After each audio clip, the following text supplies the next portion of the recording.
All right, Kiss Army, welcome to the KissFAQ Podcast. Thank you for giving us your time today and letting us into your head. I hope we don't do any damage. We hope that you enjoy.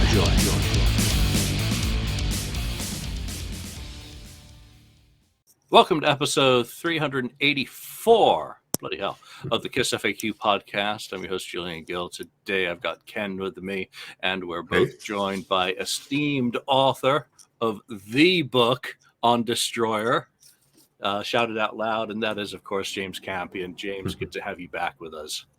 It is a pleasure, Julian, Ken. Thank you so much for having me. I'm sorry I'm missing Lonnie, but you guys are knocking it out of the park every week with the show. I'm a huge fan. I never miss it, so it's a real honor to be back on with you guys. Thank you. Now that you've said that, I won't disconnect you like I threatened you under duress. Say something nice about the show before we go, or I'm hanging up on you.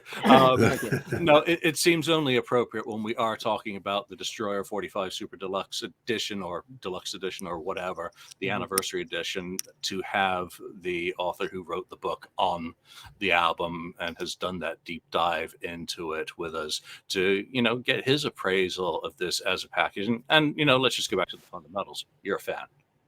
Indeed. And congratulations to Julian. I know he's mentioned in the credits. I noticed. I was very happy to see that at the end, you contributing. And I'd love to hear some of your thoughts on that. And of course, to our friend Ken Sharp, who did a magnificent job putting together all the quotes and everything in the story of Destroyer. I had some great email back and forth with Ken since it's come out. Everybody did a great job keeping it quiet. I was really surprised. I think I posted it on the Facebook page for the Shout Out Loud book the week, I was like, this looks promising. And, ordered it right away, as I know you guys probably did. And it did not disappoint. I can't wait to dive into it with you guys. Yes. So we will indeed be doing a dive in. And thanks for the comment about the thank yous. I want to give Andrew Scambatti a shout out for being thanked in the thank you list as well. Andrew, congratulations. That's really cool for you. And of course, some of the others who did. We don't want to do a 2-hour show on this because I've already done a horrendously extensive review. And my reviews are never just reviews. They are dives into the full background. So I'm going to start us off with the first question, and I'm going to call it Great Expectations. And it's basically, Ken, what were you hoping for with Destroyer 45 once it was kind of rumored? And then I guess we got the announcement and the track listing at the same time. But what were your hopes for this package before you ever received it? Well, I was hoping, first of all, that the extra things that they were going to put in with it were at least audio wise was stellar quality for the most part. I was hoping that these songs, some of which we did hear before, some demos and things, some that were already released, if there was better versions out there. So I was hoping for that. All the extra stuff that they stick in there, I was hoping for a little, but it turns out they gave a lot more than I thought they would ever actually put in this package. And this, I was hoping, and let's face it, I was hoping actually for a DVD too of a live show. I think that was probably the glaring thing for me. But and there may be reasons that they couldn't do it, but I think I was hoping for that stuff and the music, the unreleased stuff, live stuff, but they exceeded really my expectations on a lot of stuff. So it was well done. Great. James, what about you? I had none. I had no expectation. I have to say, a couple of years ago, you and I talked about this, Julian, the first time you were kind enough to have me on when my book came out, those many years ago and episodes ago. But I think somebody had posted something that was false, that there was going to be a box set for Destroyer, and then we got resurrected. And that always stuck in the back of my mind. I'm like, well, what would they put on this thing? And we've all heard Don't You Hesitate and The Man of a Thousand Faces and things like that. But I didn't really have any. And like I said, I was completely surprised when they came out. I have to say, it was so cool to get. First of all, I was hoping I'd get it on the 19th when it came out because I ordered it through Amazon. And it did come later in the afternoon. And I'm finishing up a book right now that's coming out in March of 2022. So I was working on the final drafts of the formatting, and I was just totally stressed out, And this thing comes, and my wife's like, "What's this?" And I'm like, "It's the box set." Ripped it open, and I felt like the little kid, like the 13-year-old that I opened my book with. It was a great experience, and I was surprised by everything in it. I thought it was great packaging. Each thing came out like it was Christmas morning here, I got to tell you, on the 19th. And I loved every part of it. I agree with Ken. Maybe the Roosevelt show, maybe a remix of that. I know what Peter Jackson's been doing with his Beatles stuff from 1969. Could they do, I mean, I know I'm not comparing it, but I'm just saying, could they fix with digital, production now? Could they fix some of these? The Anaheim show, wonderful show, sounds kind of crappy, sounds kind of like from the audience, but could they have done something to clean those up to make this a full retrospective box set? I would say I agree with Ken. That is the only disappointment I had. I do have some comments as we go through some of the extras in there, but I think that's the biggest glaring mix, because the Blu-ray is amazing, and I want to talk about the surround sound. But video, especially with Kiss, especially this Kiss. And Kiss, the visual band. Exactly. It is a enigma. And I do want to mention, even though I was graciously thanked for making a few minor contributions to this product, I don't have any insights to the business decisions that were made, and I'm not part of the team who put this together. I don't do any official work for the band, the label, or anyone. I was just asked an opinion now and then on a couple of things by people. So I don't have any answers to that, or any of maybe some of the other ones that people may have. So let's dig into the beginning of the Super Deluxe, which is the new remaster CD of it. How does it compare to your ears for, from previous releases? And I guess what is your, or has been your go-to? I'm going to start because this was supposed to be for Lonnie, who has life to take care of before any fun happens. So my go-to recording for Destroyer for years has been the Japanese 1986 transfer issued on the P33C Polystar series, and everyone can scream nerd at me. It really does provide a very solid basis for what was done later with the 97 remaster, where they bumped the audio, the decibels, a bit, and then for this latest, I guess 2014, it was also remastered again, so it bumped up a little bit more, and then now it's a little bit louder yet again. But they have also, twiddled around with, to my ears, some of the treble and whatnot. So there's a lot of clarity. I really like the new remaster disc. I didn't find myself turning down the volume an awful lot. I set it and forget it and just played it. So I found it very appealing audio-wise. I didn't get ear fatigue like I do with certain albums that have come out in the past decade and a half. So from that perspective, the new remastered disc is fantastic. And, I'm not one who generally listens to Destroyer from start to end an awful lot. I usually do a playlist, because there are some songs there that I'm not a big fan of. But overall, I just found the tweaking that they've done to it brought some new things to my attention in a similar way to what Resurrected did. James, back to you for the remaster. All right, so a couple of things. I'm glad you mentioned that. My go-to up until here, and I want to ask you guys a question here, has been, I don't know what year this came out, this Japanese version of I have that one. I have that one too. 200 gram. This is a masterful, if I may, mix of this and mastering. If I play it for someone who's not familiar with this, for fellow music journalists or authors, I always crack this out and play it. It's my go-to. Still, it's too crackly. But this is my original Destroyer. When we did our 40th anniversary thing, I shared this. Got it in the summer of '76. I would say I was reticent, and I don't know about you guys. I got the deluxe edition CD package. I listened to that twice, the remix, and I want to get to the surround sound in a moment when you do get to it, Julian. But I didn't hear anything that was in the CD version, which of course is compressed, spectacularly over that version. So I was on the fence about buying another vinyl version of this record. I didn't care about having that second record with the demos. You listen to demos once, twice, it's good. It's on Spotify now, it's fine. I wonder what you guys think. Do you think this remaster would be worth having it on getting this version on vinyl? Yes. Yes, definitely, because I had that same one that you showed, the Japanese one that came out like 2012. I don't know. right? Yeah, mid 2000 there, and I know that sounded great, but I haven't had time to compare it. But I truly believe that this new one sounds better than anything I've ever heard on vinyl for this album. And I have it right here. This is the one. Yeah, so I did get it. This is the black one. It has a little booklet, but it was mixed or mastered by I can't remember. Is Miles at Abbey Road Studios. Oh yes, at 1/2 speed mastering process that they used, and I swear this sounds it sounds better than the CD to me. Wow. It sounds that good to me. I mean, it just leaps off. There's the destroyer car, right? It just went down the street. So anyway, the new destroyer car. You record that. Very good. But this one sounds like I need to compare it with that Japanese one.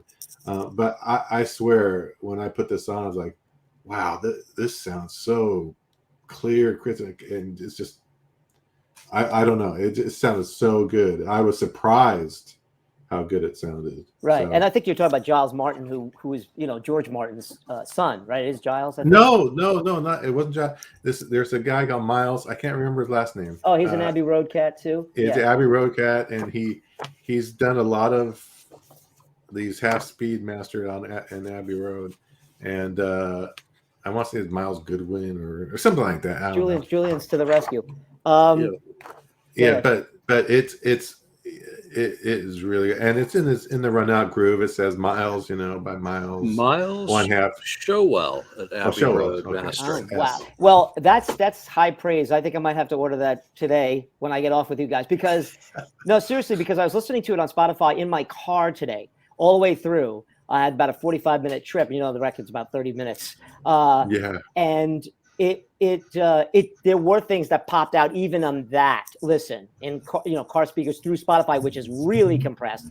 So I was impressed by that, and I did, as Julia mentioned, I did find, especially in the surround sound, which is the first thing I listened to, the Blu-ray, when I got this package, so many things. And this is someone who spent 3 years of his life and listened to this record, as my wife, incessantly, every little fart. And we've talked about it here. I mean, and still things. There's a keyboard on that? Wait a minute. I think there's extra background vocals on that. So that's things I want to talk about in the course of this episode. But yes, I'm very intrigued now, Ken. I'm very intrigued.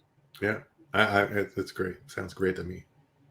So I'm going to have to, I guess, dig out my record player, since I did buy the record as well.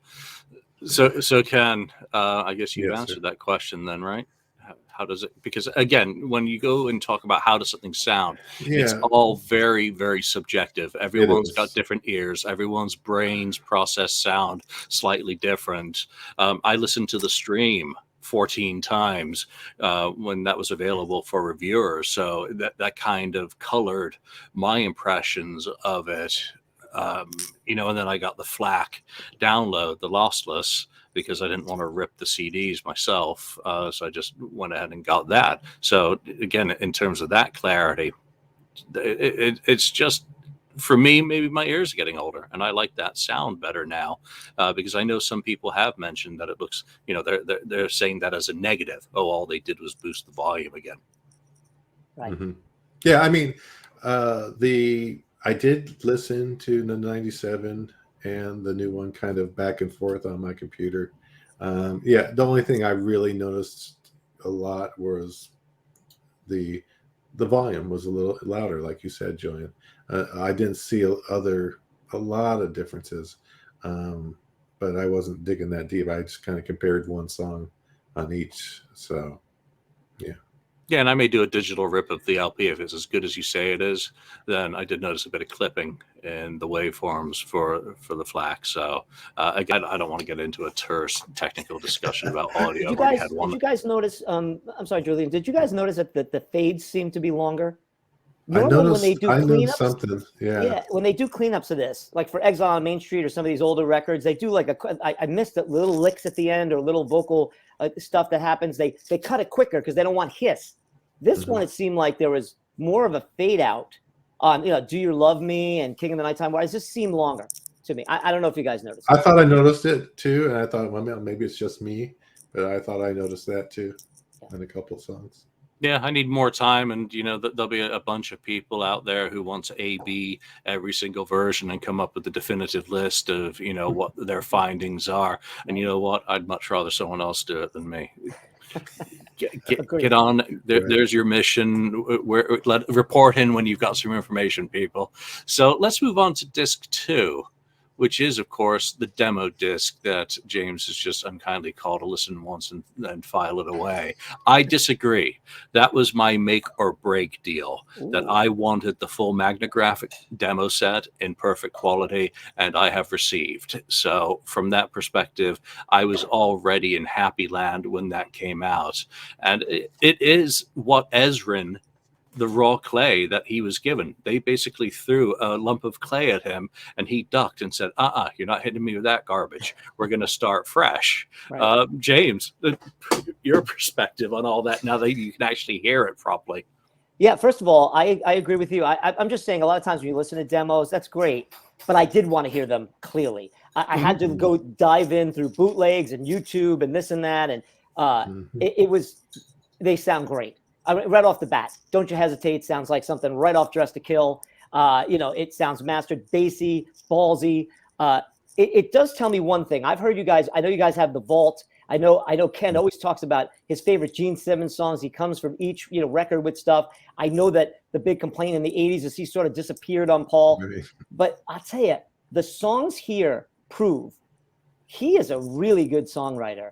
And those demos are fully formed songs, and he's got every kind of style in there with cool, like soulful background vocals and weird kind of sounds and a really solid drummer. And I don't know who the hell's playing lead on those. I mean, those are that's like a Gene Simmons solo album, man. So yes, on that standpoint, I was so happy to get those. I did have notes I took on them, but I don't want to take up.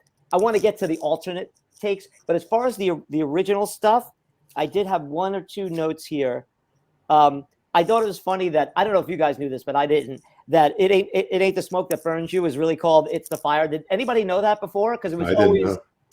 Nope. We just called it Smoke originally. And I did not know that God of Rock and Roll, God of Thunder and Rock and Roll was the full title of the song as written on the demo box. Right. That was a revelation to me. And again, Julian knows I dove years into this, and I tried to unturn. You're not going to get everything when you write a book. Yeah, and the other one, Night Boy. Night Fly. Yeah. Right. The other thing I noted, and I'm sure you guys know this and I'm wondering what you think. And I know the Stones have gone through this with their box sets. Like, well, they recorded this song in '73. Why is it on the Tattoo You box set? Right. So, the Bad Love and Save, and the other one, the Rock and Roll Royce. Those two songs. I mean, obviously, Bad Lovin' is Dr. Love, which maybe they could have put on a Rock and Roll Over. I know it was recorded and probably handed to Bob here, but it really it would be better for the Rock and Roll Over if they do it right, because it shows you the evolution of that song. And Rock and Roll's Royce again shows you Gene's talents, because both of those songs were used for Dr. Love and Christine 16. So it's all right there. So he, and you're like you said, Bob overlooked some of this stuff. But if you were going to pair, I always thought Paul was a better songwriter pound for pound, but not these demos does not tell me that. No, Gene's got 3 fully fleshed out in True Confessions, Burning Up with Fever, which could also go on a Dress to Kill box because they recorded that in January with just the original 4 members. The drummer on these ones is predominantly J.R. Smalling. That's what I always thought, but he's or Gene himself. He says he doesn't know. And in the original Road Cruise book, J.R. said that all 15 were him. And as far as guitarist goes, you've got Paul, you've got Binky, and you've got Ace. So, and who knows who else? Maybe Gene. Campbell By. And Gene. Come on, some of those sound pretty Gene-ish. Yeah. So, all right, Ken, your thoughts on the demo disc? Yeah, well, we know we saw or heard some of the songs before. I'm with James. I did think about, for instance, Bad Lovin'. Do they save that? But then I thought, you know what? He's gone through several versions of Bad Lovin', or there's other versions of it that he probably reworked and recorded again right before Rock and Roll Over. So I'm sure there's another version that is a little bit different that they could include on Rock and Roll Over. That's just based on, the Gene Simmons vault, which there's so many versions of songs that have been partially rehashed, and he's still working out the song out, and finally it gets to its final, Right. Eventually makes it to record. I even hear Plaster Caster in a couple of these songs. Like I hear where he pulled that out and made Plaster Caster. Yeah, you carry these little things, love them and leave them, He's right? the great recycler. He always has been. And 3 of those songs were released on the vault, however, in slightly edited form. So they're identical, except they've got something moved around here and there. So they're not the exact duration on the vault. So, he then went and cut, what was it? Bad Loving again in a similar arrangement to this at Record Plant. And then he did it again. And then it became 2 songs. Yeah. So, so, I mean, that, I noticed, but yeah, it's the fire. It's so crystal, some of these songs are so crystal clear. It's like, wow. Because the one we heard on the, YouTube or whatever, just, it's kind of muddy. But this is, crystal clear and has that, again, that Stones feel. Just a great song. And, Man of a Thousand Faces, that one, which was cool too. Maybe that's the song. Oh, I know the one that James was talking about with I Don't Want No Romance. That's the one where you have those like high vocals and the little like background kind of stuff going on. That is really cool. I really like that one too. So, but yeah, all these songs are some we heard before, we know, and these other songs that had never appeared on officially format disc published are just great. Because I mean, True Confessions. Yeah, you could say, well, they're going to do another Gene Simmons box set or something for the solo albums. You could have another version of that on there. Well, I'm sure there's several versions of True Confessions out there that they could use for that. Yeah. So again, collectors and diehards have to remind themselves that they've been privy to copies for this stuff for a very, very long time. So you can't expect it to be all new and fresh, which is probably why I'm more interested in upgrades as a collector. That's always what's key to me these days. Lonnie, good to see you. I'm glad you're able to join us today. We've just started talking about the remaster. Well, we're just finishing up the second disc, the demo. So why don't you go back and just give us, your reaction to the first CD, the latest remaster of Destroyer, and then give us your appraisal of the demo disc. Well, I was listening to you guys for a few minutes, and I agree with you that there isn't a whole lot of difference between my '97 remaster and this. Maybe it is just a tick louder. But James hit on something that it seems that the fade outs are longer. Like I noticed it on Great. I was on Great Expectations more than anything else. I was just just having it on in the background for the last few days, just over and over. And it's just the first time I heard Great Expectations, it just caught my ear, and I'm like, that seems. It seems like I should have faded out by now. It seems like I got an extra 2 seconds of Great Expectations right there. I mean, I've heard these songs probably more than I've heard Destroyer songs probably more than any other songs ever. So I mean, it's the album that introduced me to Kiss. So it's so important to me, and just like any slight variation, it just caught my ear just immediately. Like I think that's different, and I noticed it on a couple other songs. But Great Expectations was the first one that I really like. It, made my ear perk up a little bit. But other than that, it sounds great, and I got the package on Saturday evening, and Sunday morning I got up and I was doing some chores around the house, and like just listening to Destroyer from start to finish. And I've listened to the Destroyer from start to finish. I can't tell you how many times in my life, but it just caught me listening to it, and I'm singing along with it, and I just love the sequence of the album, and it is just perfection. The album really is. So it made me feel like listening to it for the first time all over again, just listening to that remaster though. I agree. I just wanted to say, and I know there's going to be debates, and you guys have debates on the show and everything. I spent 3 years on this writing about this record and what it means to me.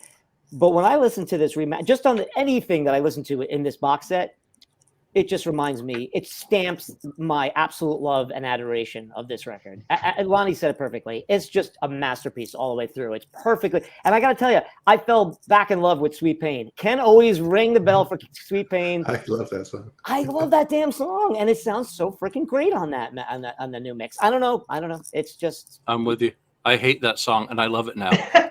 It was new ears maybe, because hearing Peter's 16th notes, those rapid fire, just the drumming in that song now is jumping out at me, and I've never noticed it in that way. So that's just a weird thing that's come with it. But you also raised another interesting point about the longer fades.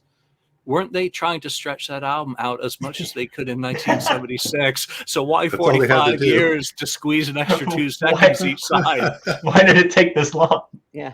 Rock and roll party. They had to do really strange. So Lonnie, catches up on your appraisal of the demos disc 2, the Magnographic disc. Disc 2 was great, and I agree with you. Like those Gene Simmons songs on there, he held some stuff off the vault. I mean, I guess this was in the works or maybe planned and on the back burner for a while that we held some stuff off of here, and it makes you think that, well, what else did he hold off the vault? You know, what other kind of projects could lie out there in the future? Do they have just penciled in plans for other albums to do the same type of treatment too? But I'm with you that Night Boy really struck me. Like I've heard most of these demos. When we get the disc 3, I've heard a lot of that stuff before too. But like Night Boy, what is that? And like Star, what is that? But it's so cool to hear these songs and to hear what they were and how they were forged into what we've come to know and love. And the Paul song too, like they're talking about It's the Fire. Like ever since that demo came out, I don't know what it was, 7-8 years ago, whatever it was, right around this time of year, right before Christmas, like 7-8 years ago, we all called it Smoke. We didn't know any better. That the song is really called It's the Fire. So it is this disc 2 is the one I think I'll go back to probably more than anything on this set though. Yeah, for people who that stuff is new to, I think they're getting a real treat, getting it all in one shot in great quality. Let's move on. Wait a second. Are we gonna cover the best part of disc 2? Which are you gonna go to there? The instrumentals and the alternate takes of these, because that is that's disc 3. Oh, it is. I thought it was on 2. My bad. Yeah. Let me get my box set. 3. Yeah. Yes. Don't drop that box on your foot. I know. My God, it's so heavy. All right, yes, let's go, because this is really where the rubber hit the road for me. Well, go. Okay. Have at Disc it. 3, James. Really? Have at it. Okay, Yeah. all right. I want to hear you guys' comments on this. Couple of things. All right.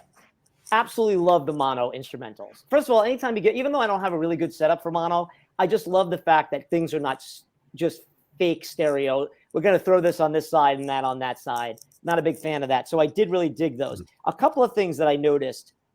Did you guys notice on the instrumental for God of Thunder that there's a keyboard in the chorus of God of Thunder? What?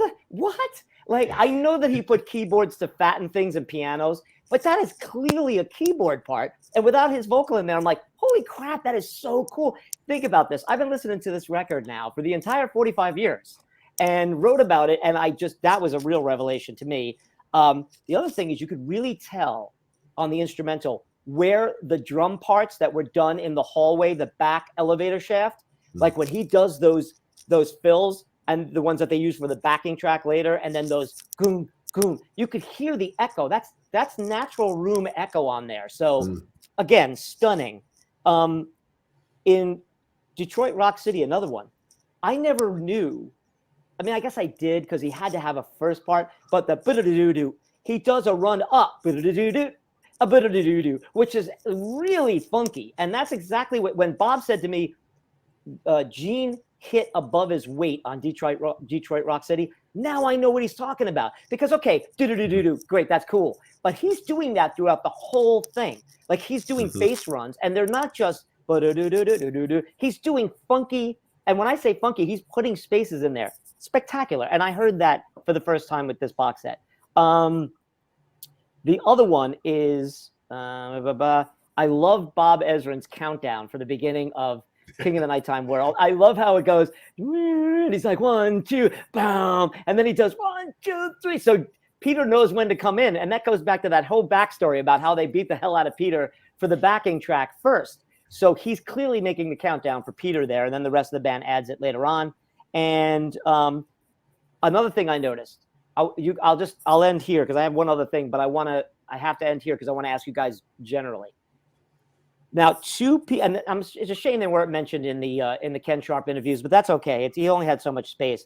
I found out when I was studying, researching the book, that Tasha Thomas and Carl Hall, who were like background singers, who had done a lot of background singing in the 70s and had sung on quite a few Bob Ezrin backing projects.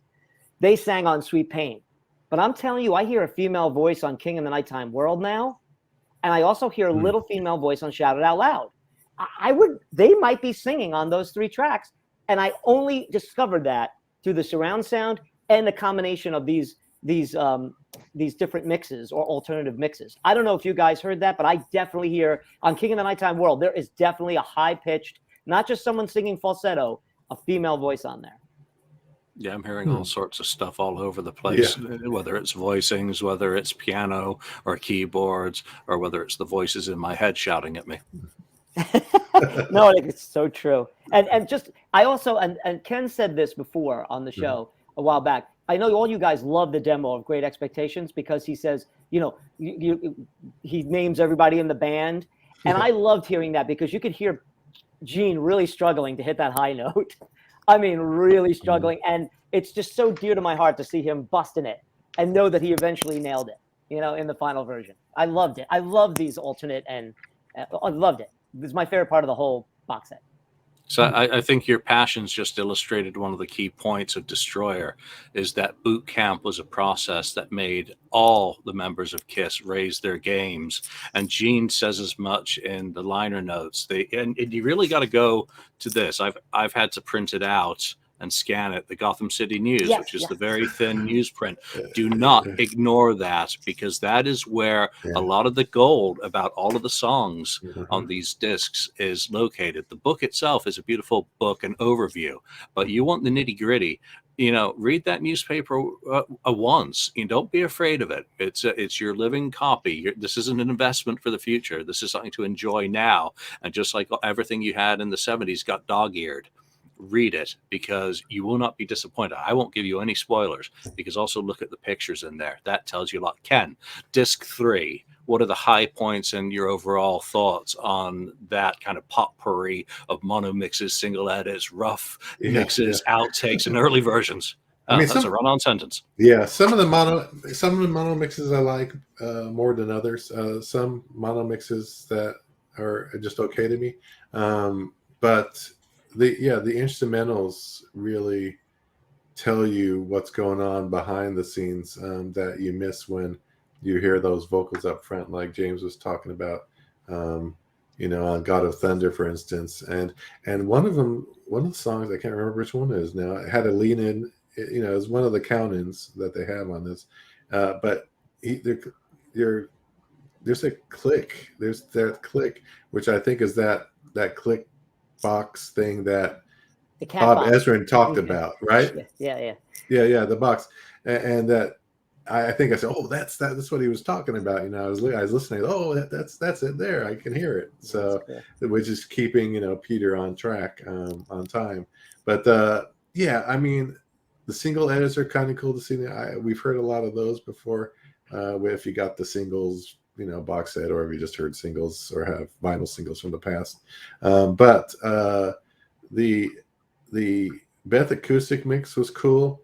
I know a lot of people wanted, the version that was from '78, the movie, but it doesn't make sense to put that on this because this is '76, right? So there's no and that's reason 2020.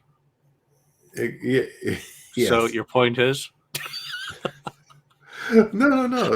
My point is, why would you use something recorded or done in '78 and put it on a Destroyer, set? It just doesn't make sense to me. I'm assuming that's the Dick Wagner guitar part fully. This is yeah, because exactly. that's, I know he told me he recorded the whole thing with the orchestra. They just pulled most of the orchestra out and just had the two of them, because I know that Bob boosted the acoustic in Resurrected, but this is a fully realized, beautiful. I mean, that guitar part is gorgeous. That's nice. And the other one, the big standout, of course, is even though it's technically it's not the greatest song, but Ain't None of Your Business with the Peter vocal.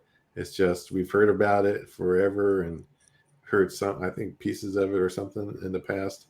But this was very cool. What a great vocal.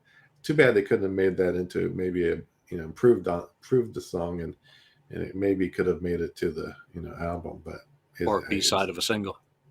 A B-side of single would have been but they would have done that instead of Beth, and then we wouldn't be talking about Kiss because it would have failed. We wouldn't be here right now. Yeah. Oh, gee. But yeah, so I mean, I liked it. A lot of cool things. I think the instrumentals are very telling of what's going on in the background, and hearing all the instruments and other things going on that you don't normally hear when you play the regular record. So James, before I go to Lonnie, AM radio, 1976, still alive and well, wasn't it? Which is why the mono mixes exist generally for AM radio. So some people have questioned why they were there. Well, that's why. It wasn't FM world yet, and programming hadn't necessarily shifted over in all markets for FM to become rock radio. Correct? Yes, and also not even only for Beth, but first time I heard Kiss was Rock and Roll All Night on WAUC radio in 1975, the studio version. That's the first time I heard Kiss, and it jumped out of the speakers. And I know that Neil Bogart, who is an AM maniac, the king of bubblegum and disco, produced that record, but that really jumped out. I mean, we all think that the live version is superior, but at that time, no one had heard that. So, but yeah, because Scott Shannon, who broke Beth, and really never gets, that story always gets thrown in different ways. It's like the naming of that was one of the things in the booklet. The guy's son named, no, he didn't, Vinci Girolamo, or however you pronounce that guy's name. I mean, he told me, Dennis Wallach, that he named Destroyer. But having said that, they keep some of these myths going. But Scott Shannon, when he was hired by Casablanca, they said, you got to break this band in AM. That's how we're going to do this. And he said, you want to do that? Put out Beth. Nah, nobody wants that. Put out Beth. That's what you need to do in AM. So they tried. Trust me, they did. They tried, not only with this record, but there are AM or mono mixes for, I'm sure, quite a few of the failed before that Kiss singles in the past. Oh, yeah, absolutely. Lonnie, disc 3 at the Pop Parade. What's your take? What are some of your standouts or lows on this? Well, I go back to I heard a lot of these instrumentals I bought on a bootleg audio cassette, in 1997, I guess it was. And I had heard, and I remember, this is how old this story is. I remember playing it in my car, because my car had an audio cassette.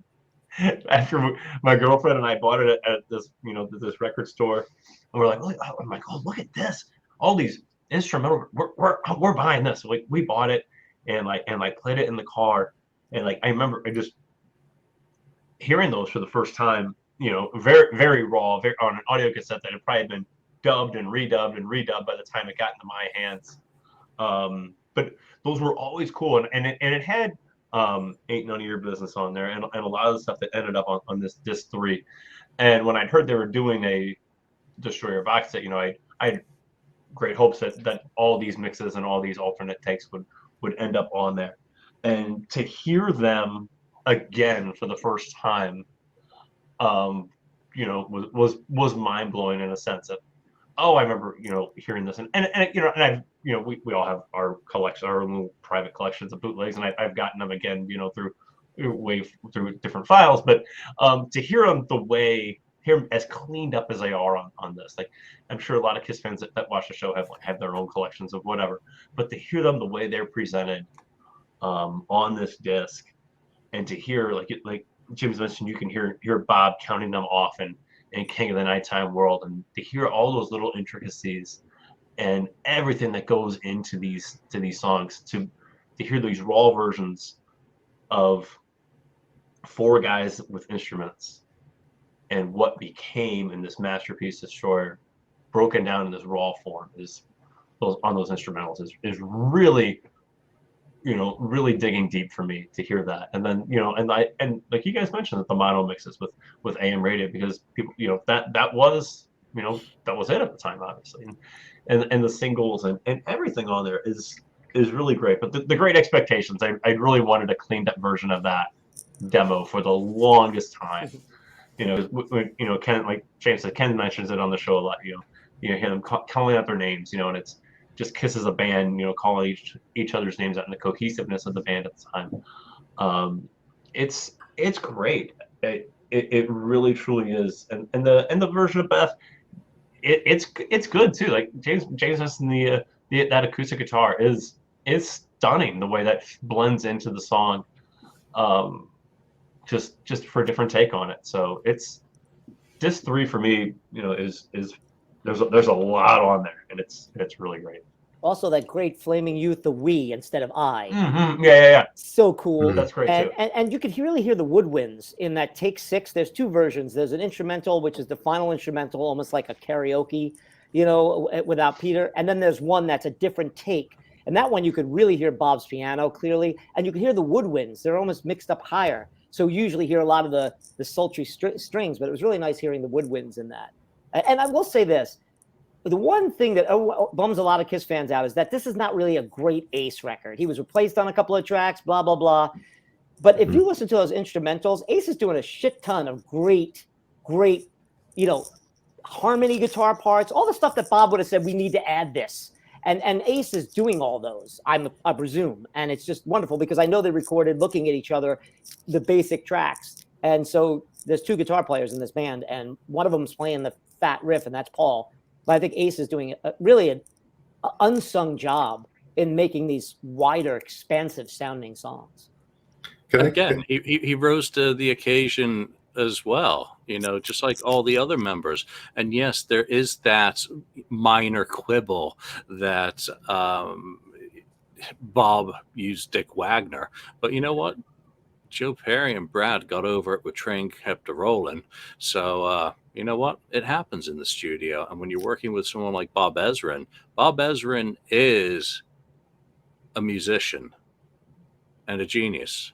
So he's going to do what's right for the song, whether your name's Ace or Bruce Kulick. He replaced Bruce on stuff later as well. And he replaced Eric Carr on stuff later. And who knows what else is guys in Alice Cooper. Yeah, Glenn Buxton. And without a second thought. Ken, you had a thought? Yeah, well, I just kind of say, can I say one thing? The one single that's still horrible is that single edit of Detroit Rock City. I mean, it's just so wrong that was ever released like that. I mean, I just got to say, every time I listen to that, it's just a chop job on it. It's like, my CD it's skip, horrible. what happened there? Ruins that. Yeah. It's not even a decent edit. Oh no, it's audio rape. It's a crime against humanity. They took right. the reel to Benihana, and the chef did the knife thing on it. That's what it sounds like. Yeah, unfortunate. It's just bad, but it needs to be there because, again, it does tell a story of what had to be done to make that sub 3 minute mark for radio airplay that you weren't even getting in most cases in the 70s. And it happened again. I keep mentioning Aerosmith. It happened to them a lot with their singles, and they were brutalized as well. And I had a long discussion with a manager about who was responsible for that. And he asked who did it at Casablanca to the Kisses stuff. So it's an open question. I think for me, Disc 3's high point is the absolutely stunning quality of the vocal version of None of Your Business. That sounds fully produced. That doesn't sound like an outtake. That sounds like nearly finished product, ready for a few overdubs and seasoning and a bit of Ezrin magic. So that, for me, if let's say I only got half the Magnographic demos, by the time I got to None of Your Business, I would have been fully happy again, because that is so stunning. And it's much better than the version that Michael DeBar recorded with Monarch or Detective, whichever Detective, the first album, in which it was a slower, more countrified rock song than the primal scream therapy that I think Peter was taking out his vocal on Bob for the drumming that he was putting him through on that one, because it really does have a great energy. The other high points for me are the outtakes that I've never heard, the different alternate mixes, where you hear a little bit at the end of those songs of comments or slightly different endings. So that disc there, I've got better versions of the instrumental of None of Your Business, but it's been processed. So does that then make it not welcome to fit in there because it can't be tweaked to fit the sound of the rest of the material? Same goes for, I think, one of the other songs. Again, collectors do have other things that do in some cases sound better because they have been highly processed by unprofessionals or people who think they, can play around with bass and EQ or, run it through EQ themselves. So that doesn't bother me. What does bother me is that new version of Beth. The synth in there is really freaking annoying to me because that sounds out of place and out of time. I like the acoustic guitars getting the full feature. Again, it's I think the same vocal, if it's a different take, it's, the same style, but those synths sound modern. They don't sound right. They sound like some trickery, and we don't have credits for that. So I don't know, because do those exist from 1976, going back to that earlier comment about why we wouldn't put the 78 version on. So that's why I kind of take exception that I would much rather have had that Phantom version, because there'll never be a deluxe version of Double Platinum at all. So other than a second Kiss box, there's no real home for it to go, because you're not going to throw it on any of the solo albums if a deluxe edition with outtakes from all of those is done. So simply from that perspective, but maybe, and again, that's got another guitarist playing it, John Trapet. So it wouldn't have mattered. And I want to go back to one more thing from disc 2 that I didn't mention. And that is, I think the transfers of stuff like Don't You Hesitate, and what was the other one that was on the original Kiss box in 2001, released 20 years ago? Was it God of Thunder? Yeah, it was God of Thunder. It was on that. Sound superior to those versions from 20 years ago. So that's another win. That's a takeaway for me. Yeah, and if I could, one last thing about Ain't None of Your Business. So when I interviewed, the big mystery for me that's really never been, and even Ken, they dance around it in some of the comments here. Bob said to me when we first started the interviews, we did full recording sessions in September, and then the lawsuits came, we broke, and then we started in January.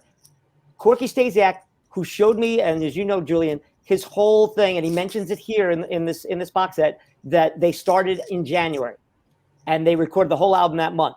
The only thing that's fascinating is that Corky and Jay had nothing to do with Ain't None of Your Business. Nothing. They have no memory of it, did not have anything to do. Bob must have recorded that with the band fully in what was the early versions of recording. So it wasn't just boot camp and working out demos and these alternate versions. They started recording the album. I think that's the part that was recorded, because that's a full record plant recording. Oh, it's in there. Okay, very well. It's in there. Look Okay, at the pictures of the real boxes, which is your goal that shows you when the initial recordings were done, first week of September 1975. Okay, so there you go. Except the date is missing from the None of Your Business box. But that then begs the question of when boot camp took place, because they were finishing up Alive in August 1975. Yeah, that's still a mystery, insane man. That is. With the timeline. And they're touring. They got shows in between. Oh yeah. Mm-hmm. They had a 10-day break between the end of August and hitting the road for the Alive tour on September. Right. I think it was September 10th was the first date of that tour. Mm-hmm. So again, this doesn't have all the answers. This has more things that make you go, oh, wow. And I'm sitting there looking at these things and saying, they're recording this and they haven't even finished, mixing and mastering Alive, and they're going out on tour. That just gives me so much more respect for them, that they've been tortured by Bob already, and he's already turning out songs Again, read the Gotham. The Gotham is, it should have been printed on gold leaf. Okay, that's great, because I did not get to that. I did look at it, and I wanted to look at that. I thought maybe it might have been a repeat of the song by song that Ken did. There's a little bit, because there are comments, I think, that you've already got. You're not going to do a fresh interview with someone and rehash the same ground, you know, when you've already got it. And when you're putting together something, yeah, you know, and so, you know, I do the same. You know, I do interviews, and then later on I go back and I don't ask the same questions again. So I don't want to waste that time. Lonnie, Disc 3, did I get you already? You did. I did. Let's go to Disc 4. Lost. Then I'm lost. There, Disc 4. My notes are all screwed up. Let me get this thing. Disc 4. Disc 4 and 5. Yes. Everyone take a breath. Olympia, Paris, France. May 1976. Mm-hmm. This is the most divisive volume in the box set, and rightfully so. The quality of it is nowhere near what circulates amongst collectors. Again, I preface that collectors are a special case of very special people, but there is better.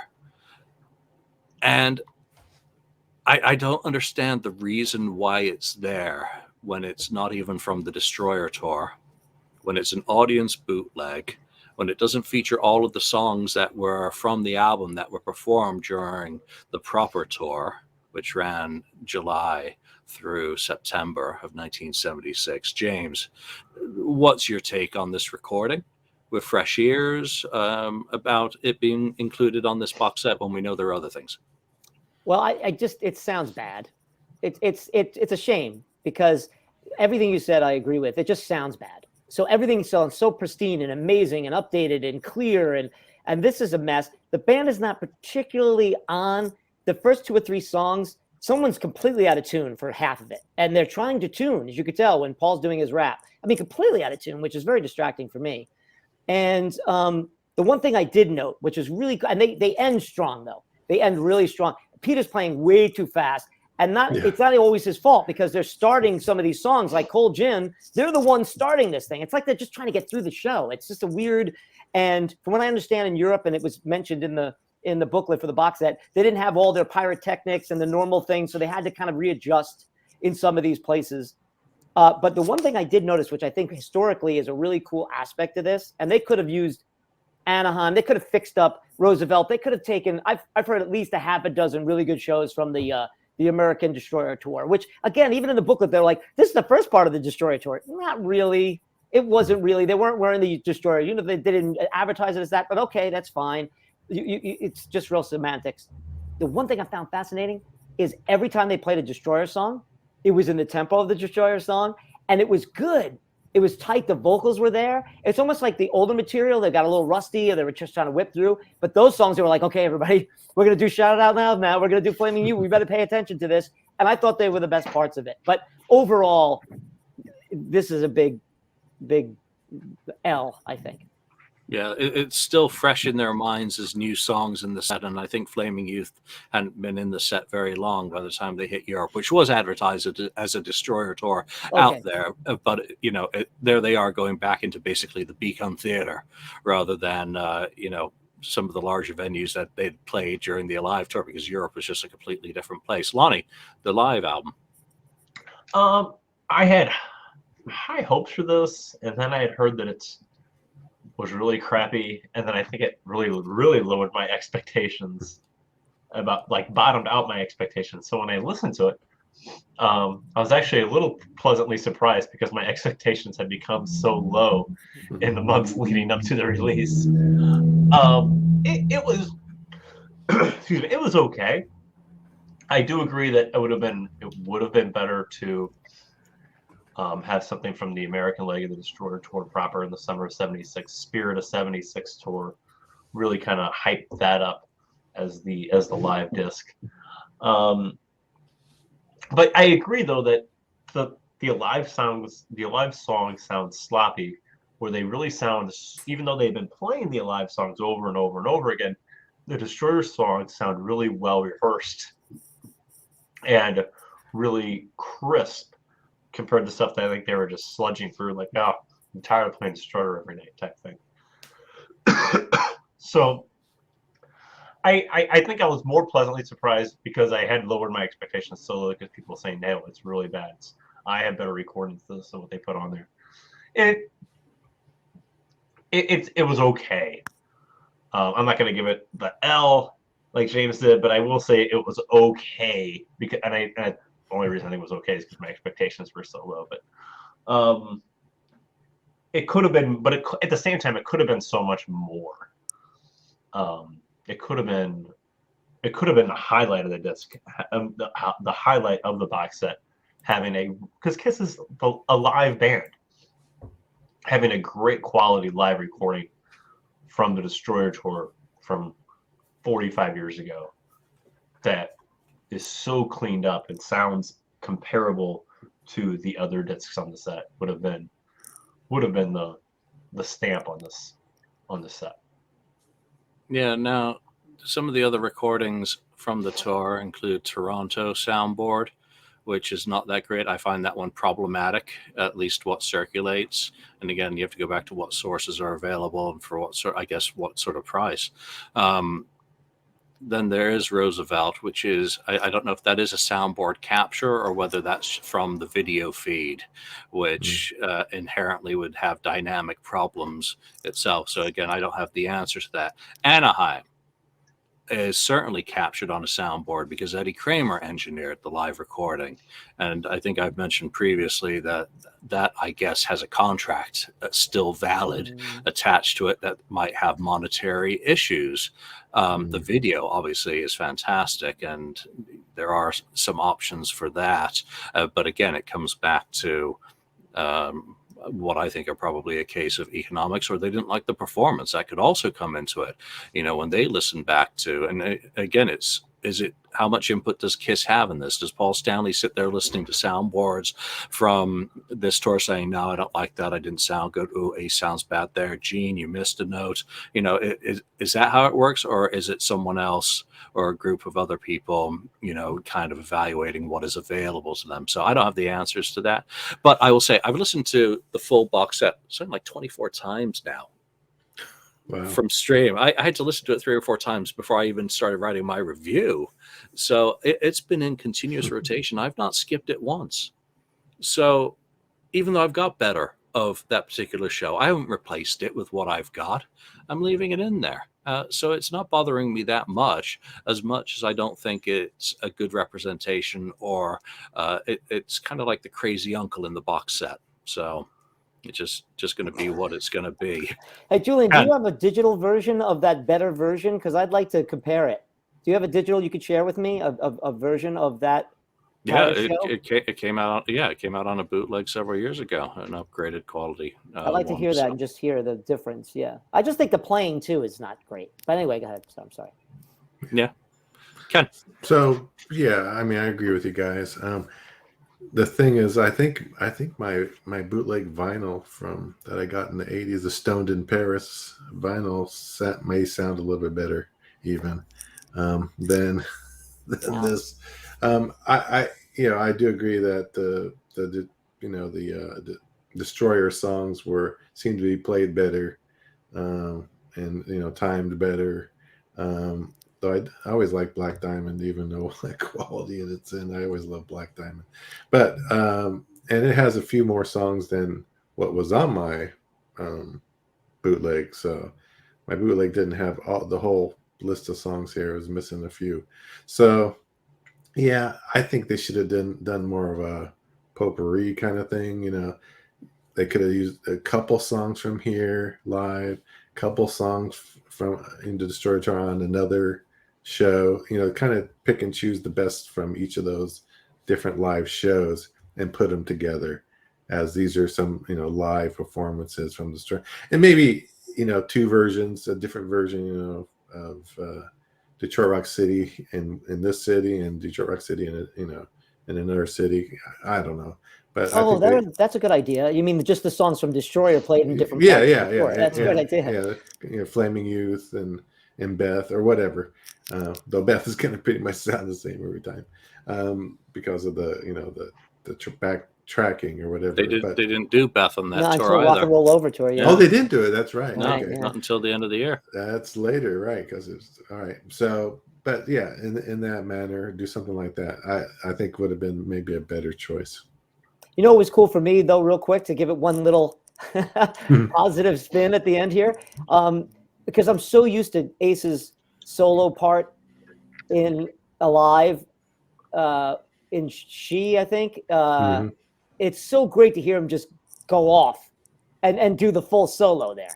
That was kind of neat. You know what I mean? I didn't expect it. It was surprising. I had it on in the background. I was listening it because when I started playing, I was like, oh God, this is not good. But I kept it on. You know, I turned it down a little bit because it was a little, you know, bootleggy sounding. But when that came up, my ears perked up and I'm like, this is cool to have. Yeah. Yeah, I'm not devastated by it. No. You know, I know rumors went out, you know, way early that it was a soundboard, and I think that probably set people's expectations, those who saw that, in completely the wrong direction. So, you know, if they weren't going to include a live component, I don't know what else there's left audio-wise to make up a fourth CD or disc set, because you're really at the bottom of the barrel in terms of demos that weren't included.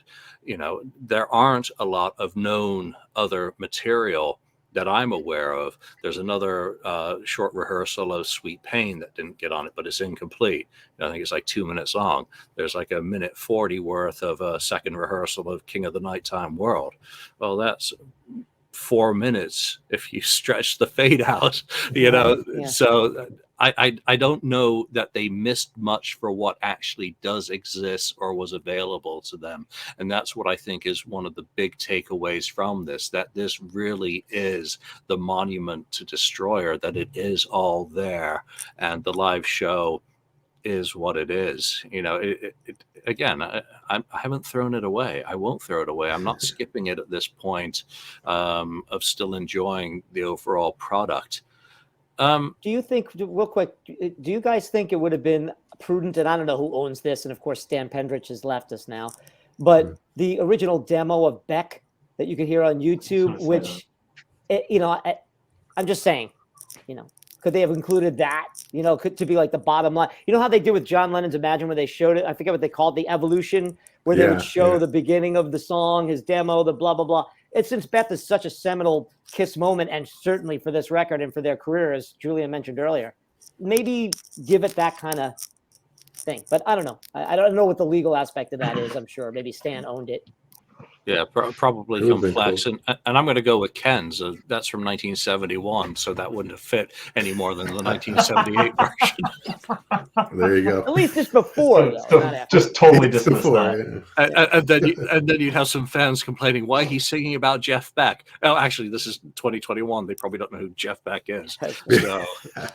All right, let's talk about some of the egregious omissions to the audio components before we get into the HD audio. Was there anything that you felt should have been on there, demo or alternate kind of stuff that wasn't there? Lonnie? Beck was the one thing I thought that should have been there. Actually, James stole it. Really? James stole what I was going to say. I thought, you know, I mean, you have the different versions of Beth that are on there, and you have the instrumental, that outtake number 6, whatever it is, on there too. But I did think, I mean, and you have like that Paul Stanley early version of Detroit Rock City, which is such a staple song, obviously. Why not that early version of Beck? So that fans, and not because not all fans are like us that have just perused the internet or collected bootlegs forever, so that you, and just to clean it up too, but to have that whole history of that song to show how it was originally presented in 1971 to the version that we know now, and then even to this cleaned up version that Julie doesn't care for on disc 2. It would have been, it could have shown the whole evolution of that song. To me, that's my one big glaring omission, is that I feel that should definitely have been on there. I think the Dubai version of God of Thunder should have been on there. Well, you're not getting that. Give it up. Oh my God, that is my favorite thing on this show, is you guys talking about something that was supposed to be mailed 8 months ago. Ken, you're my hero. I would have been suing and burning down buildings by now. You got the patience of Job. Yeah, don't get me started. I shan't. Yeah. I'm sorry. Don't put a quarter in that machine. Don't go there. Lonnie brought it up. We've still got the packaging to get through. Yeah. That's where I just want to say Lonnie mentioned about the Beth thing and putting Beck in. They could have done, and this is what you've seen some artists today. They've done. There's box sets for just one song, where they have an artist. It's just a huge song or whatever. I can't remember which artist, but I've seen it a couple times where the whole box set is just all on this one song. And it has all these different versions of it and everything. And they make a box set out of it. Just one song. It's like, well, maybe they could have done that with Beth. Yeah, we don't need a Beth box set, but he makes a good point. Don't give them any ideas. I mean, Duran Duran's night mixes are the as far as I want to go in terms of insanity. All right, let's talk Steven Wilson, the high definition audio mixes, only playable for people who have the capability to do Atmos, True HD, and DTS. It does also include a PCM that I've got massive issues with. That PCM stereo, it's like they converted from 96 down to 44.1, and you don't do decimals in audio conversions. It should have gone to 48. But I need to recheck all that. It seems to be running a little slow. High definition audio. James. Well, one last addendum. Did you guys notice that there's a hidden track 23 and 24 on 3? There are the reconstructed audio bits. Really cool. Really cool. Seeing the long version of you could really hear Corky singing Rock and Roll All Night in the car. And then they have that one, the soundtrack or the sound effect of the car crash. Wait, were those the original ones that Bob constructed, right? Yes. Yeah. It was really cool to hear that because I remember Corky talking about it and saying you could really hear me singing along, and you kind of can, but they put like an effect on it, like it's the engine singing it, but you could really hear Corky there. I was blown away. I have a Denon 7.1 mixer, and I have 7 speakers in my living room, and I have a Blu-ray player. So it's stupid. My brother-in-law's like a audiophile, so he's like, you have to have this. So I built it over the years. So when I pulled that disc out, I'm like, okay, everyone leave the house. I threw my daughter and my wife out, and I said, we're gonna blast this. And I just put a chair in the sweet spot of my living room, and I got to tell you, it was a revelation. Everything we said about the new mix, so many new things, so many cool stuff, even with like those cool little leads that Ace does at the end of Flaming Youth, goes from here to here and back, and the voices, the kids' voices surround you, the choir that comes in, just gorgeous. And I will say, the one thing, I have so much to say about this, but I'll just leave it as it was I found it to be a sublime experience, completely worth it. Did not get to the DTS version, but just the surround sound version was amazing, 5.1. I've said this in this podcast before, in other podcasts and other interviews, and it's in my book. Dick Wagner, before he passed, said that he played on 4 of the songs, and he definitely didn't play on Flaming Youth. And I mentioned that he said he thought he played on God of Thunder. I went back to Bob Ezra, and Bob and I listened to the song together, albeit over the phone. Bob couldn't tell for sure, but he thought that was a possibility. When I hear that now in the surround sound, there's just no way that's Ace Frehley. It doesn't sound, not that Ace couldn't do it, it just doesn't sound like Ace at all. It's just got that Dick Wagner thing. So that jumped out at me. So many really cool things. The piano in Great Expectations, the Beethoven thing that Bob does there, all of that stuff. I just loved the surround sound mix of this. It was worth the $200. Awesome. That's high praise indeed. Anytime a Kiss fan says that was worth $200, so someone is very pleased for you making that observation. Lonnie. I've listened to it, and some stuff jump out at me. However, a new receiver is actually what's on my Christmas list to my wife, and it's no joke. Even before this came out, what's on my Christmas list to my wife, that's what I really want, because I want to be able to experience what James experienced listening to this. I mean, it was good, and I could hear some. Oh, that sounds a little bit different. Oh, that sounds. Or is it me trying to hear something different, or did I really hear something different there, or did something jump out at me? I'm not sure. But that is on the to-do list is to have that experience. So while I did listen to I it, hope you didn't buy too much Kiss shit this year, and that you're not on the Man. naughty list. well, them releasing those vinyls back to back last week really kind of Put you in the doghouse. yeah, a little, it's not been good around here. Kiss, but please stop it. We want shit, but not that Well, much in one go. I had almost talked myself into, you know what, I think I need to buy that. I didn't think I need to buy the vinyl version of this, and I was getting ready to pull the trigger on it when Elder came out, and then Rock and Roll Over came out the next day. I'm like, all right, that's gonna have to wait a little bit. But so I have listened to it, but it's not to the experience that I want to just yet. Ken, how about you? Yeah, well, let me just tell you that the Dolby stuff does not work coming out of a flat screen speakers on the TV. It doesn't work. It doesn't work. I mean, it sounded kind of strange to me. The only thing that did work though, because I don't have that set up. Unfortunately, I don't have a big surround system, but I think I'm going to have to now, like Lonnie. But the last version on it, just the straight, the stereo mix, the very at the end, that sounded really good. That sounded really, really good to me. So I'm thinking, well, gee, if that sounded that good, then if I got got set up properly, I'd be able to enjoy the rest of it. Unfortunately, that's all I could listen to is the stereo version. But again, that was worth it for me because that was really good. Okay, so I don't have the gear in an apartment. Oh, go ahead, and then I'll. One second, sorry, Julian.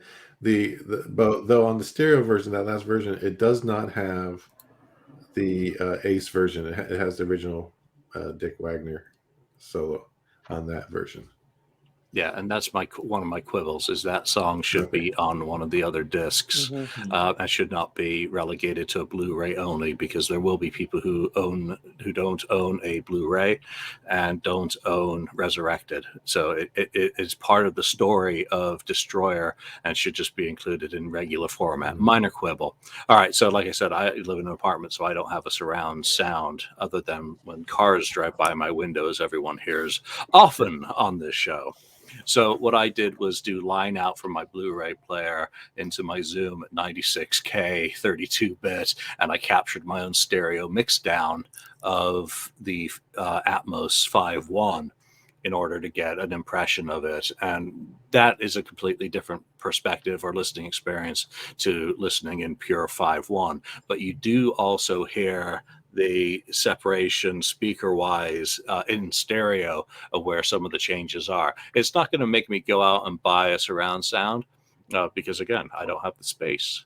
So it will make me find a friend in San Francisco who has a 5.1 system, and I'll be nice to them. So I'll bring some coffee over. Can I have 36 minutes of your time, please, to listen to this? So I do want to hear it. I've listened to the True HD and tried to do a capture on that. It's not coming through stereo very well, and same with the DTS, but the Atmos was very easy to capture and convert like that, and I've already thrown it into my FLAC folder and added it to my Destroyer Deluxe Edition or 45th Anniversary Edition listening experience. So it's very interesting. I thought that it's authored nicely. You get a nice menu with all that stuff. You do tracks, play the whole album. It's got an animated thing that plays on your screen. Yeah. Of the cover with stuff. That was good. Flames in the background. It's kind of neat. Yeah. Yeah, I like that.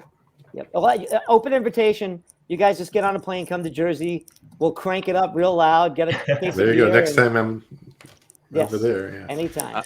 I'm over. I'll be doing another East Coast visit soon. So let's talk about. I hope to be able to see folk when I'm out there instead of zooming around to Aerosmith sites and breaking into auditoriums to stand on stages. So super deluxe packaging. So we will talk about the LP as well, which I got the colored vinyl and absolutely beautiful. I'm singing the praises of this. I haven't been this impressed in a Kiss LP package for a long time. They put it on 2 CDs. They did the original 1976 Dustly for LP1, and then they created a custom for LP2, which is some of the items that are included in the Super Deluxe booklet, I think those are the photos that are included as 8x10s, and they're really good selection. I sang those praises for the items, but I only really want to focus on the Super Deluxe as well. Oh, one last thing on the LP, it comes with a pretty good sized booklet, which is a condensed version of what's in the Super Deluxe book. So Super Deluxe is obviously where all the fun is at for people who are into that sort of thing.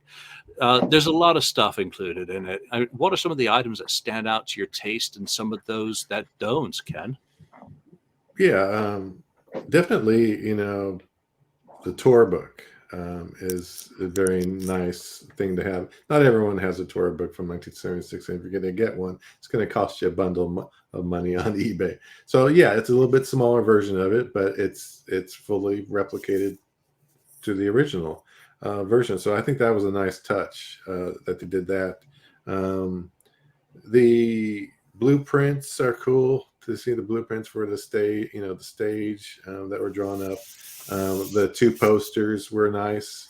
The one overlooking New York, and then of course the Paul Lynde one, and then the Kiss Army kit that you would get, and actually you get, but there's so much more stuff. But the basic kit is still there. The folder and the press photos and the Kiss Army newsletter and the other stuff like that was very cool. And then they just put in, the kitchen sink as far as, stickers and other photos that they had.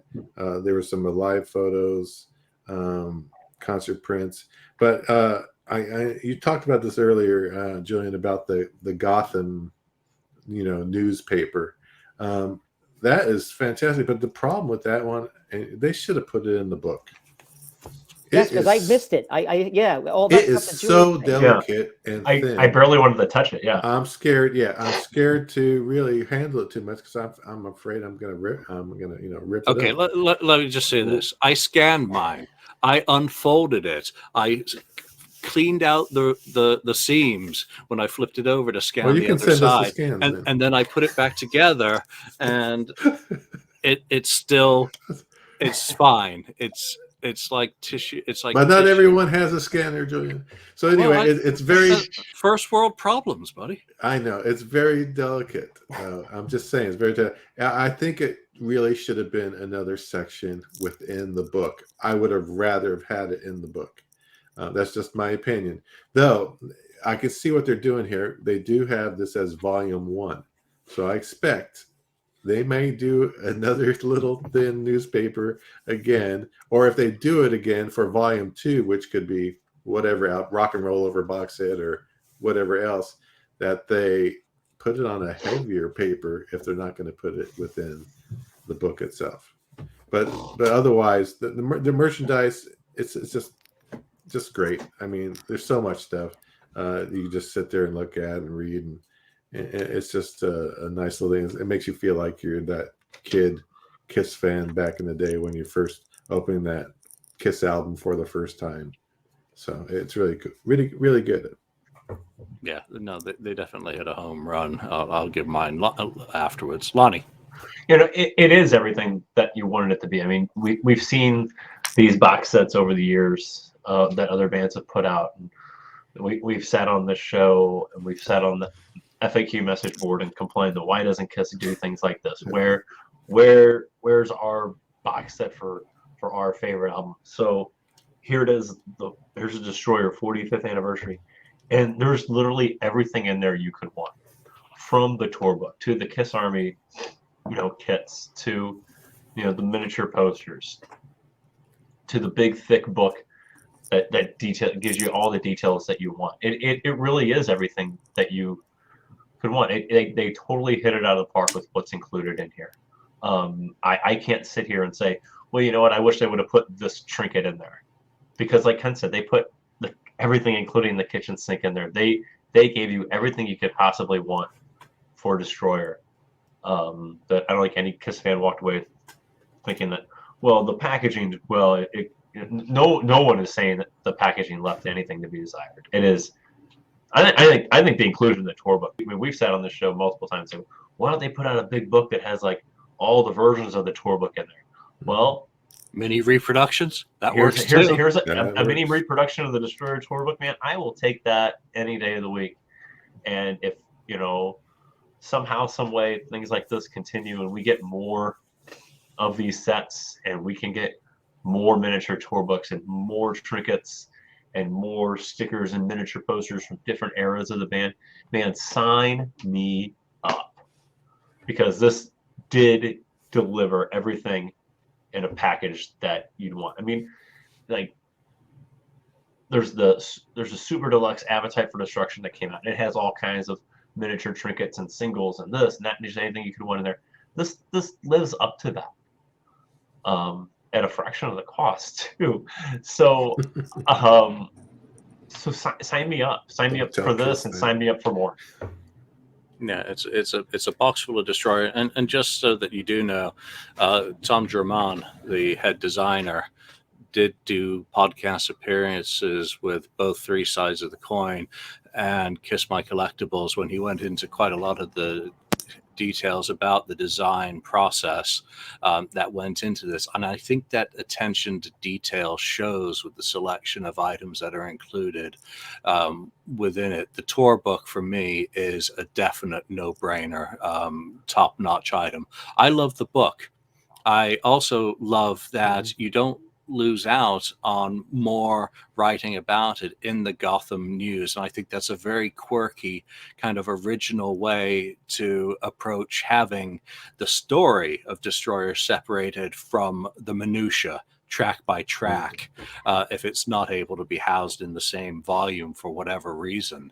So I think that's cool. Some of the other stuff, I'm not big on collectibles and stuff like that. So it really is the music to me.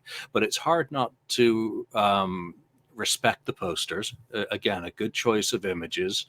The inclusion of the blueprints is very cool to see, and because that stage just does tell a story about what they were trying to do with their first major stage show, even if the live recording that they included in the box isn't for that stage. But the stickers, the reproduction of the quality Canadian stuff is very, very good.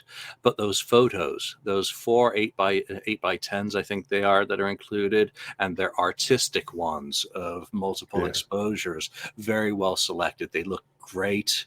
The postcards I can do without. I like them as the they're from the Chopper sessions.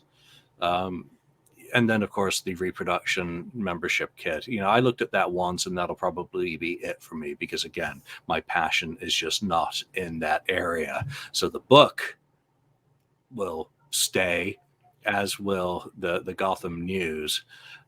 James, what's your take on the packaging of the Super Deluxe? Yeah, I agree with Lonnie. He just reminded me of something you guys talked about when this was first announced, and you were like, looking forward to it. And on the podcast, you were saying, people need to buy this. Even Mark, who hates Destroyers, like, I'm going to get this because we need to buy this. We need to support this. This is they're coming out of the gate with this, but they came out of the gate and they had to kill it because they couldn't mess this up. Listen, there's only one book about. There's two. Excuse me. Julian wrote his book with Tim on the Odyssey, on the Elder, and I wrote it on Kiss Destroyer, and they came right out of the box with Destroyer, which everybody in the band agrees is maybe their finest moment. I do think so. So they gave it that kind of gravitas. They gave it that kind of respect. And I think that was huge. It's huge for the fans to go out and support it. So you get one for Rock and Roll Over, or you get one for Alive or something like that. But it's important that the band or the people around this produced. And they did. This was being like a kid. I agree with Ken. And it was like, and where it really hit home for me is when I first got Destroyer at 13 in June of 1976, I wanted to join the Kiss Army, but it's like one of those things, should I write them? And do I have the $5, whatever the hell it was then? Really, and I hemmed and hawed and never did it. So to get what I would have gotten, you know what I mean? The 13-year-old me, it was just glowing. It's like, you're part of, and it gave you that certificate where you put your name in it and welcome to, I felt like a little kid.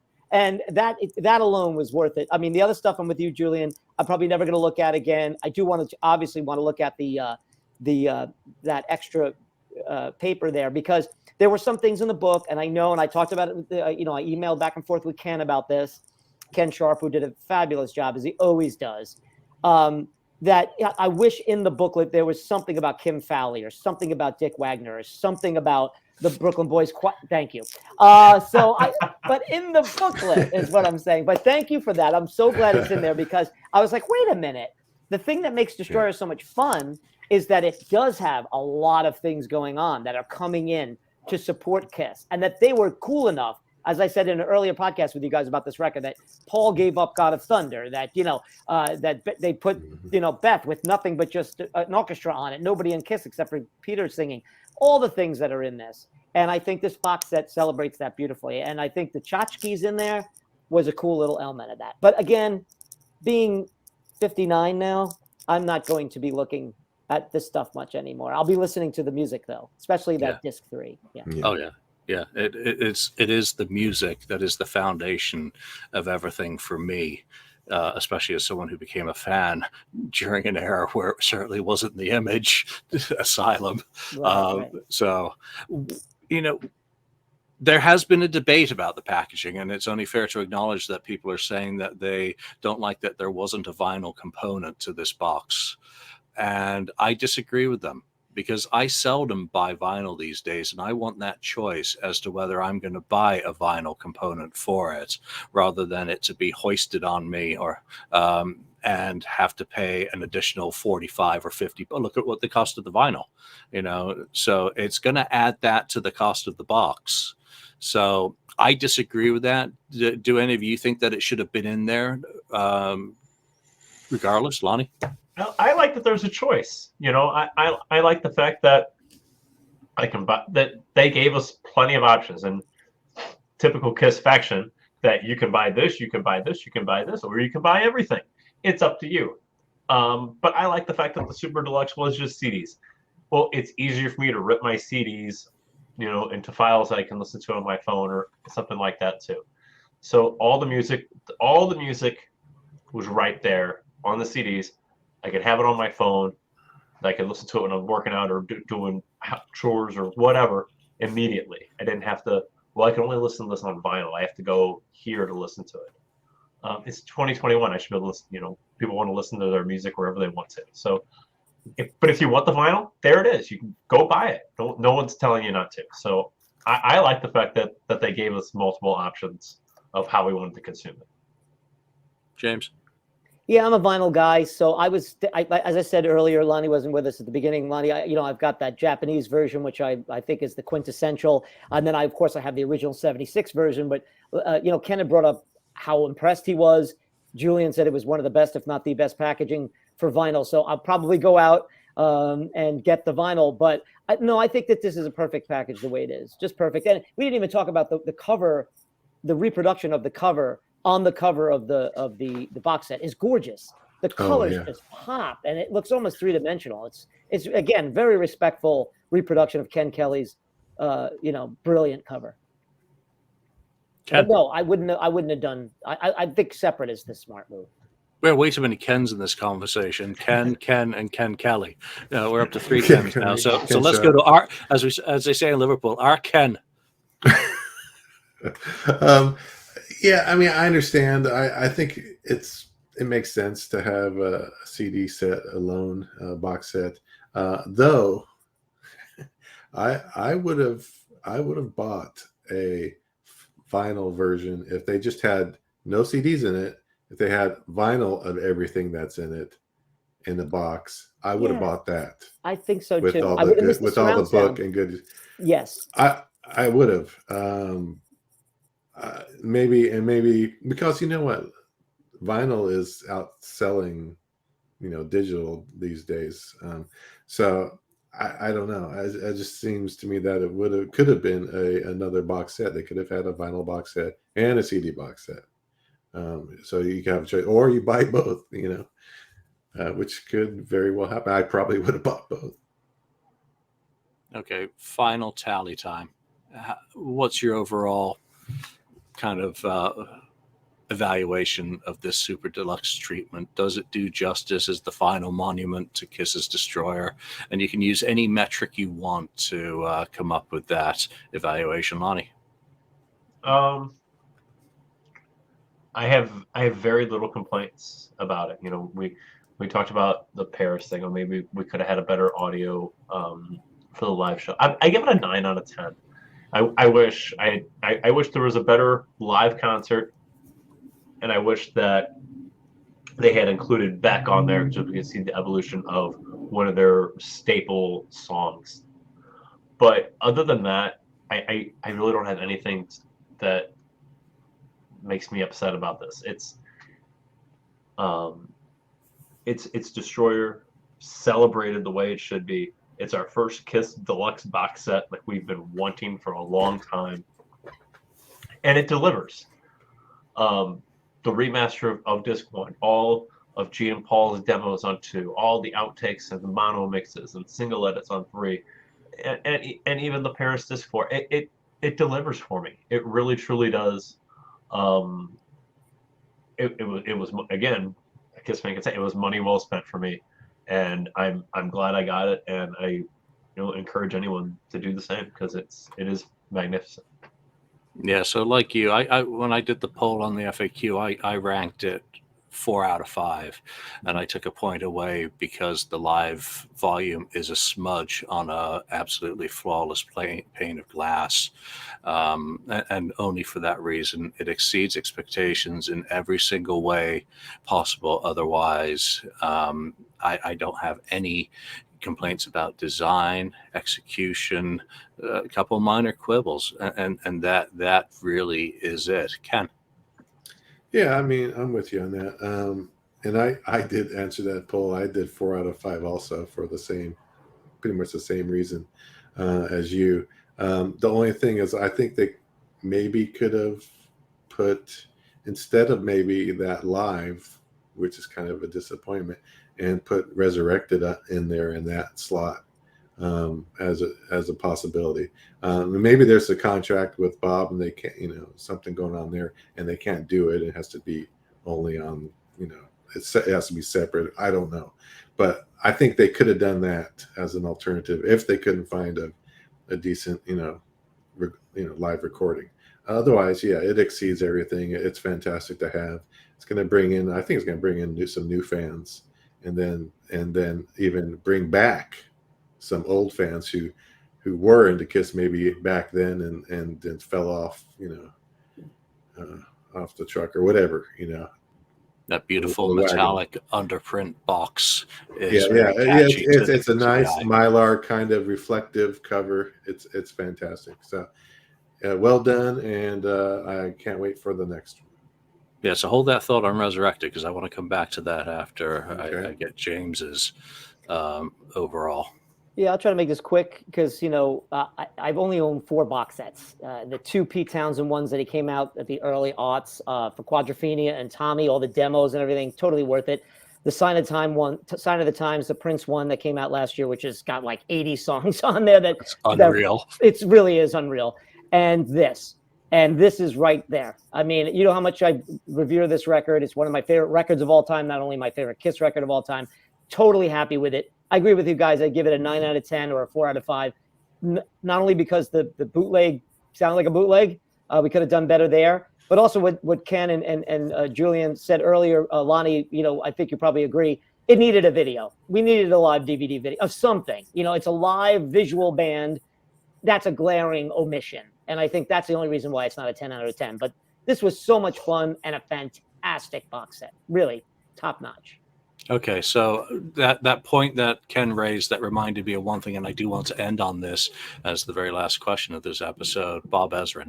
So Resurrected, there was discussion and a thought with the track listing of the HD audio disc that Resurrected would have been the base for that HD because he'd gone back to tapes in 2012 to do his version. That is not the case. There are not the vocal fixes to going down 95 instead of doing 95 on there, and they had to create all new crash sounds because those are mixed in with Bob's version. So That is just an observation that's now known after the fact. The point I want to raise about Bob Ezrin is one that has been raised on the message board and elsewhere. And James, I'll start with you on this. Should Bob Ezrin have been more involved in this project rather than being relegated by appearances to new interview material? That is a great question. And it never, you know, what's funny? It never really occurred to me. And you know, that's one of the reasons why I set off to write the book, because I was a huge Bob fan and I wanted to interview Bob and spend time with him. And we still email each other. I sent him all my tapes, not only of my interviews with him, but also with the late Dick Wagner and Kim Fowley for his own memoirs, which he's working on now. So he means the world to me. But the funny thing is, it never really occurred to me, but that is an excellent point. Why wasn't he brought in to do a mix? Maybe because he already did Resurrected. Maybe he told them, I've already been there, done that. He's working on new music all the time, just produced the last Detroit Stories album with Alice Cooper. So maybe he just didn't have the time. Maybe they just didn't want to pay him. I know that he's had troubles with Paul Stanley lately. I don't know really. And I know that Paul and Gene didn't have a lot to do with this. I mean, the gentleman who put it together that was on Three Sides and Kiss Collectibles, he said that Gene and Paul really never got involved directly with how he put it together. So that's a great question. I don't know. Now that you mention it, it does seem kind of odd. But to tell you the truth, this is the first time it really was like, oh, yeah. Because I got this whole thing and I listened to it because I understand George Martin has passed. But again, his son has gone through the Abbey and done the remixes. Even when Bob's hearing's not going, but when George's hearing started to go when he was still alive and they did remixes and remasters of Sgt. Pepper's, he wasn't directly involved in that. So it's a great point. I don't know what you guys think, but I really don't. It's the first time I've even thought about it, but it's an excellent question. Yeah, my opinion is that the artist, and Bob is the artist in this case, should not be involved in his own monument. Just like we don't put living people on coins, we shouldn't be naming buildings after them while they're still with us.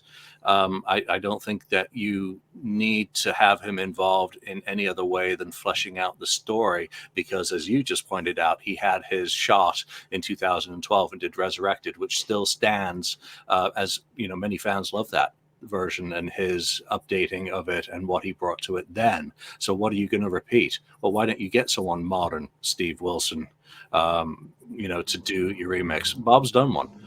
So what input do you think Bob Ezrin's going to have now that he didn't have in 2012, didn't have in interviews and everything? This is as much a monument to Bob Ezrin as it is to Kiss. And if Kiss, Gene and Paul didn't have much direct involvement in it, then I think it's perfectly fine that Bob doesn't either. I would only hope that Bob is happy with that monument that's been sculpted to his work in a very important period in his life and what he did for Kiss, the band, in 1975-76. Lonnie? I agree. If Gene and Paul didn't have a whole lot to do with it, why should Bob? Bob did a remix of it in 2012, and like Julian said, a lot of people love that remix. That is their go-to version of the shirt, and more power to him if that's the case. That's fine. But is he going to come in and remix it again? What would the point of that be at this juncture? So I think that having these raw instrumentals and then showing what these songs became and just showing the process, I think is perfect. I don't think that, just as Gene and Paul were involved, I don't think Bob needed to be either. I'm so glad you made it today. Thank you. Thank you for it's accepting my tardiness. Ken, I'm going to give you the final word. The final word? Yeah, all hail, voice of reason is speak. Well, no, I mean, it's great here talking with all you about this box set or from Kiss that we've, been praying for or hoping for many years now. Looks like they're off to a good, fantastic start to hopefully a continued series of box sets. Destroyer is a fantastic. I know, that we have our little nitpicky things here and there, but on the whole, it's a great box set package. that any Kiss fan definitely should have. If you don't have it, you should probably go get it. There's a lot of great stuff on there. Great sounding audio on there. And then, of course, if you like all the collectibles and things like that, and tour book and so on, you're gonna love that stuff. So it's a really, really well done package, and I think we just hope that there's going to be more coming on the way. Yep. And I'm selling books again. Hi. Yeah. Wow, You are. So My publisher said, they was like, why is this selling? I'm like, oh, they just put out a box set. By the way, I have to ask Julian really quick. I mentioned at the top of this show, I hope I'm not putting you on the spot. Can you tell us or tell me, maybe these guys know, what did you contribute? I'm guessing some of the logs, studio logs. I saw the great pictures of the studio logs behind the things. I'm just curious, what in the Julian Gill packaging?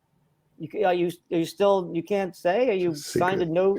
Yeah, non-disclosure? just very minimal contributions. He's so modest. I have His left arm. I have nothing to add. All right. And hopefully no fellow authors were harmed in the process this time. So no, I'm tickled pink by that, but not as much as other folk. That's for absolutely certain. No, I look forward to the next one, and I want to put you on the spot now. You have a book coming out in March. Are you able to say what it is yet? Yes, it's a book. It's funny you're saying. Ken was saying about they have podcasts. They have box sets for one song. I decided during the pandemic I would write a book about one song, and I chose the Beatles' "Hey Jude," and it's called "Take a Sad Song: The Emotional Currency of Hey Jude," and it's out in March of 2022. Very cool. Beautiful song. Thank you guys for asking, and I love the show. Again, thank you for having me. I love the show. I feel like I know you guys. I have lunch with you every week. So thank you so much for having me on. I hope I can come on again. I only come on when it's Bob Ezrin or Destroyer related. So I'm hoping I can come on another time. Yeah, who knows what Definitely. the future holds? There's 2 further Ezrin albums that Lottie certainly thinks that one of them should be next in line for Revenge. deluxe treatment, and I think the other one should be next in line for deluxe treatment. Do you guys think? I heard that there's one happening now. And I was just on a podcast and they asked me, it's not even out yet, but they asked me what I thought.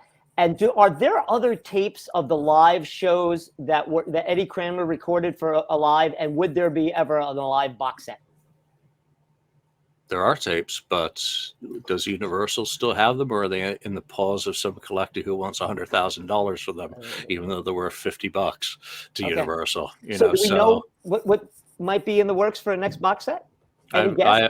I have no idea. I would think that things hopefully are happening, but who knows what's going to happen. I think there's enough product out now to sit back and enjoy it for a bit and wonder about where's our Dubai.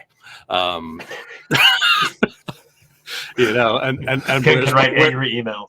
Yeah, where's my refund for the December residency, Ticketmaster? Still not in.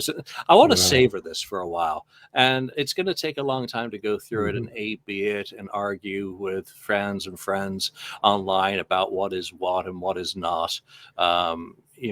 So it's got a lot of meat on it to enjoy before worrying about what ifs in the future. So let's leave that there. From James, author of Shout It Out Loud. If you don't have it, check it out. Lonnie, of course, Ken and myself, where did we get it right? What did we miss? Because we haven't covered absolutely everything, that's for sure. I said we weren't going to do 2 hours, and we're way too close to that point.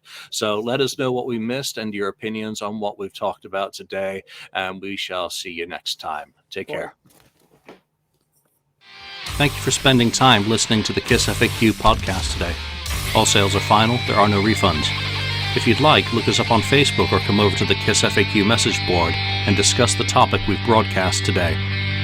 Don't forget to rate us on iTunes, Spreaker, or wherever you've listened to the show. We hope you'll join us again.